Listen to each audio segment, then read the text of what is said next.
I didn't really like where my life was going, but I didn't really care at the time either.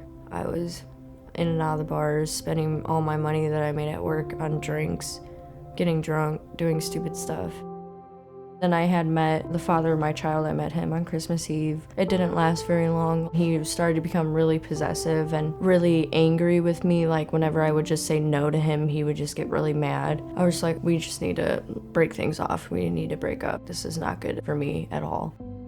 Probably a week or two later, I was at work and I felt really weird. So I went out later with my friend Amy. I was like, I feel pregnant. She was like, well, let's just go get a test, you know? After the bar, we went to the store and got a pregnancy test, and, you know, we're all laughing and giggling, going back to the house, you know, not a big deal or anything. And I get to the house and I found out I was pregnant on her bathroom floor, and I was like, oh my God, my life has ended. I was not even able to take care of myself, let alone a whole nother human being. All these things just hit me at once, and I'm bawling my eyes out. You know, my friend's holding me. She's like, everything's gonna be okay. We're gonna get through this. I just felt like when I found out, I couldn't do it. I had no support system. I had no hope. I had nobody to talk to. And everyone that I would talk to, they would just judge me. And I was like, I don't know what to do.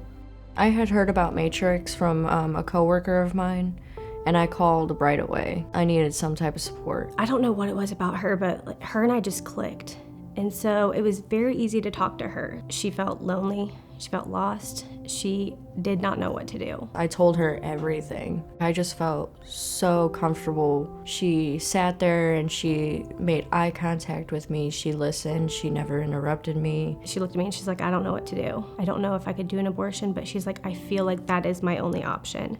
I missed the cutoff to get an abortion, so I had to go to Chicago. I called the center there and made an appointment. Leading up to it, I just kept thinking, I can't imagine going to sleep and waking up and knowing that my boy wasn't gonna be in there.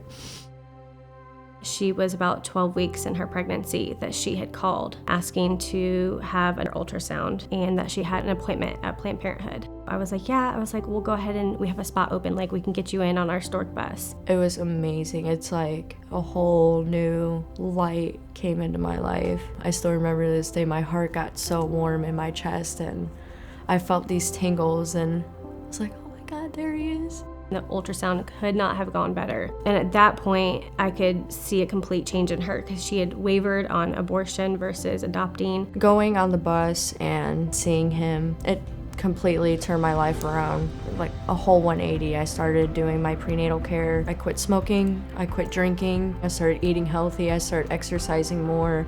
I got a new job. Things were finally starting to look up. That change in her, it was so amazing. And like, you just knew God had his hand on her that day.